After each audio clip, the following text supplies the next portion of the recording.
Hello दोस्तों, नमस्कार। स्वागत है आप सभी का। अगर फिर से आई चलते हैं बिहार की ताज़ा खबरों की ओर। लेकिन उससे पहले अगर आपने अभी तक इस चैनल को सब्सक्राइब नहीं किया तो कर लीजिए, जिससे कि आपको बिहार की ताज़ा खबर रोजाना मिलती रहे।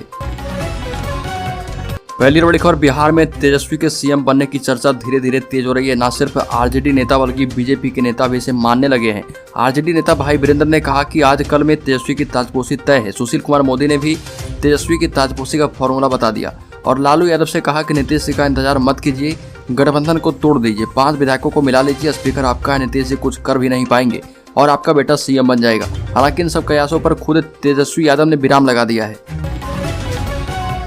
अगली खबर, नवादा में प्यार करने की कीमत एक महिला को जान देकर चुकानी पड़ी। लव मैरिज के 4 साल के बाद उसकी हत्या कर दी गई।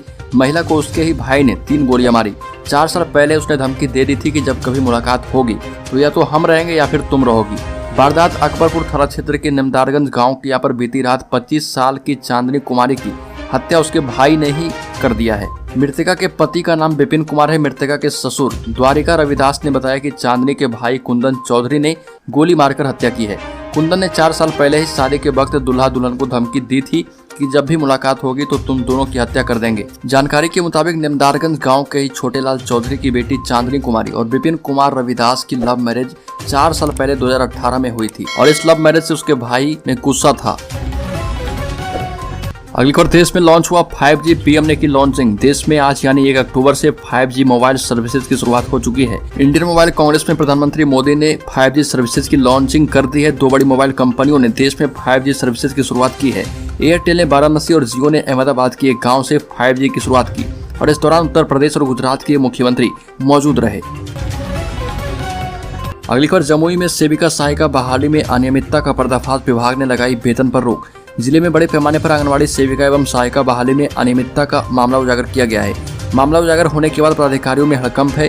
जिले में बड़े पैमाने पर आंगनबाड़ी सेविका एवं सहायिका बहाली में अनियमितता आई है और मामला उजागर होने के बाद पदाधिकारियों में हड़कंप है। कोई कुछ भी बताने से गुरेज कर रहा। मामला तब उजागर हुआ जब प्रति महीने जाने वाली अब्सेंटी में कुछ सेविका एवं सहायिका का नाम गायब पाया गया। जिला स्तर पर इसे कुछ लोग अब्सेंटी में प्रॉब्लम बताते हुए अगले महीने अब्सेंटी देने की बात कह रहे थे। इस बीच VC के माध्यम से डायरेक्शन दिया गया कि जिनका भी नाम हटा दिया गया है उनका वेतन बंद कर दिया गया है। जिस कारण वैसे सेविका एवं सहायिका के जन्म प्रमाण पत्र में भारी अनियमितता पाई जाती है, वैसे भी लोगों का वेतन बंद किया जाएगा। और मामले का भंडाफोड़ जब हुआ जब पूरे जिले में वर्ष 1990 से 2014 तक सेविका एवं सहायिका बहाली में घोर अनियमितता की जाँच की गई। सिर्फ बरहट में 4 आंगनबाड़ी सेविका एवं 10 सहायिका की बहाली में अनियमितता पाई गई है और ऐसे कई हैं। इस जिले में विभाग के अधिकारियों ने नियम को ताक पर रखकर सेविका एवं सहायिका का बहाली किया। इस बहाली के समय किसी की उम्र 8 वर्ष थी तो किसी की 64 वर्ष। जिस समय बच्चों का खेलने की उम्र होती है उस समय ICDS ने बच्चों को सेविका और सहायिका के पद पर चयनित कर दिया। अगली खबर, बिहार में नवनियुक्त शिक्षकों को वेतन देना बना चुनौती।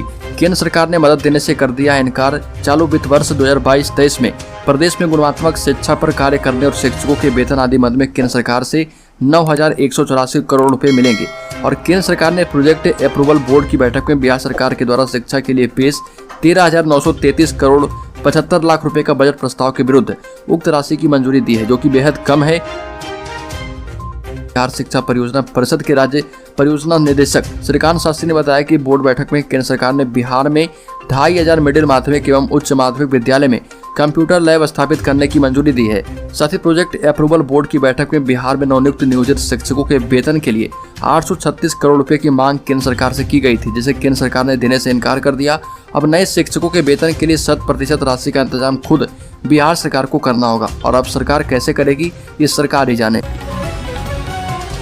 अगली खबर, नियोजित शिक्षकों के बकाया वेतन का भुगतान करने का निर्देश। टीएट स्टेट उत्तीर्ण नियोजित शिक्षक संघ की जिला इकाई ने कहा कि शिक्षकों का गुस्सा 4 माह से वेतन नहीं मिलने से फूटा है।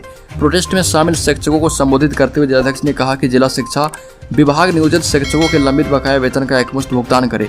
DPO स्थापना के आश्वासन के बाद प्रोटेस्ट समाप्त किया गया। 24 घंटे के भीतर शिक्षकों के 3 माह के बकाया वेतन का भुगतान करने का आश्वासन दिया गया है।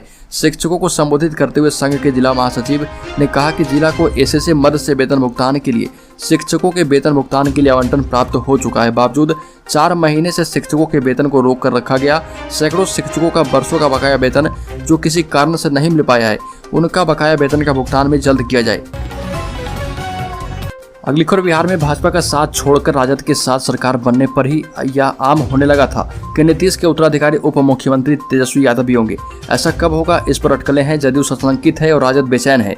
रह रहकर राजद से तेजस्वी को मुख्यमंत्री बनाए जाने के स्वर फूट रहे और जदयू की तरफ से इसकी काट ढूंढा जा रहा। राजद के प्रदेश अध्यक्ष जगदानंद सिंह ने साल भर का समय तय कर हलचल मचा दी है। जिस तरह से नीतीश और तेजस्वी यादव की जुगलबंदी दिख रही, उससे कहीं कोई शंका नहीं दिखती किसी प्रकार की कटुता की। लेकिन ऊपर जैसी शांति है, नीचे नहीं है। पार्टी के वरिष्ठ नेता और एक दौर में नीतीश कुमार के बेहद करीबी रहे शिवानंद तिवारी ने पार्टी कार्यालय में आयोजित बैठक में कह दिया कि मुख्यमंत्री नीतीश कुमार को अब आश्रम में रहकर राजनीतिक कार्यकर्ताओं को प्रशिक्षण देना चाहिए। विवाद बढ़ने पर सफाई दी कि ये पुरानी बातों को दोहरा रहे थे। हालांकि राजद के अध्यक्ष जगदानंद सिंह ने कह दिया है कि अब 1 साल के अंदर तेजस्वी यादव मुख्यमंत्री होंगे। अगली खबर, नगर निकाय चुनाव पर बिहार में लगेगी रोक। पटना हाईकोर्ट सुनाएगा 4 अक्टूबर को फैसला।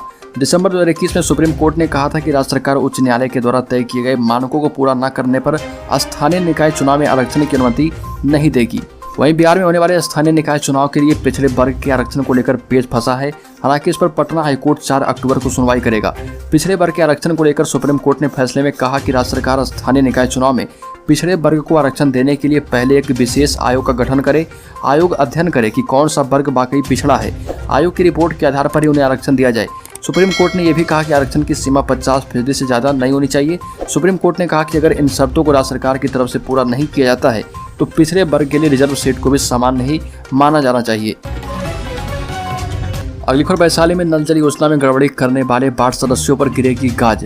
राशि वसूली के लिए होगी कार्रवाई। आपको बता दें कि वैशाली स्थित पातोपुर के मुख्य सचिव के कार्यालय की ओर से निर्गत पत्र के आलोक में सभी राजपत्रित अधिकारी के द्वारा पंचायत में चल रहे विभिन्न योजनाओं की भौतिक जांच के आदेश प्राप्त होने पर पातेपुर बीडीओ ने प्रखंड के अगरैल खुर्द पंचायत में कई योजनाओं की जांच की और जांच के क्रम में बीडीओ ने पंचायत में चल रही सभी योजनाओं में भारी अनियमितता पाई है। और इस संबंध में बीडीओ मनोज कुमार राय ने बताया कि पंचायत में चलने वाली बिहार सरकार की अति महत्वपूर्ण योजना 7 निश्चय अंतर्गत संचालित नल जल योजना, प्रधानमंत्री आवास योजना, ग्रामीण मनरेगा योजना समेत पंचायत में उप स्वास्थ्य केंद्र की जर्जर स्थिति पर गहरी नाराजगी जाहिर करते हुए नल जल योजना में पंचायत के वार्ड संख्या 11 के पूर्व वार्ड सदस्य एवं सचिव के द्वारा नल जल योजना की राशि का बंदरवाट करने एवं योजना को धरातल पर नहीं उतारने के विरुद्ध पूर्व में वार्ड सदस्यों को नोटिस भेजा गया था और अब इन पर कार्रवाई की जाएगी। केस दर्ज कर राशि वसूली भी की जाएगी। अगली खबर, बिहार में छूटे हुए संविदा कर्मियों की तैयार होगी सर्विस बुक। सरकार के आदेश के बाद लगातार जिले में तैयार हो रहे सर्विस बुक। डीएम ने विभागों से मांगी है फिर से जानकारी। बिहार में लगातार संविदा कर्मियों का सेवा अभिलेख तैयार करने का काम चल रहा। अब उनका सर्विस बुक तैयार किया जा रहा, जिसके बाद उनके सरकारी कर्मचारी होने का रास्ता काफी हद तक साफ हो गया है। सरकार के आदेश के बाद जिले में तैयारी की जा रही है। डीएम ने जिले के सभी विभागों के अधिकारियों को निर्देश जारी कर पूरा लेखा जोखा मांगा है और जो भी छूट गए संविदा कर्मचारी उनका सेवा अभिलेख बनाने का निर्देश दिया है। बिहार सरकार के सामान्य प्रशासन विभाग के प्रधान सचिव ने सभी जिलों को आदेश जारी कर संविदा कर्मियों का सर्विस बुक तैयार करने को कहा है और इस आदेश के बाद जिलों में तैयारी की जा रही है। जिलों में सभी विभागों को पत्र जारी कर पूरी जानकारी मांगी जा रही कि कौन कौन से कर्मचारी हैं और संविदा कर्मचारी हैं जिनका सेवा अभिलेख बनने से छूट गया है और इसमें कर्मियों के नाम, पता और सेवा से संबंधित सभी जानकारी उपलब्ध होगी। सरकार के प्रधान सचिव सामान्य प्रशासन विभाग के आदेश के साथ जारी पत्र में डीएम पटना की तरफ से कहा गया कि संविदा पर नियोजित कर्मियों का सेवा अभिलेख इसलिए तैयार किया जा रहा ताकि सरकारी कर्मी का दर्जा उन्हें जल्द से जल्द दिया जाए। समय सीमा निर्धारित कर दी गई है। जो भी छूटे हुए संविदा कर्मचारी जिनका सेवा अभिलेख नहीं बन पाया है उनका सेवा अभिलेख बनाया जाएगा और निर्धारित समय सीमा भी तय कर दी गई है और सरकार चाहती है कि जो भी संविदा कर्मी बिहार में कार्य कर रहे उन सभी का संविदा कर्मी का सेवा अभिलेख उनके पास मौजूद हो।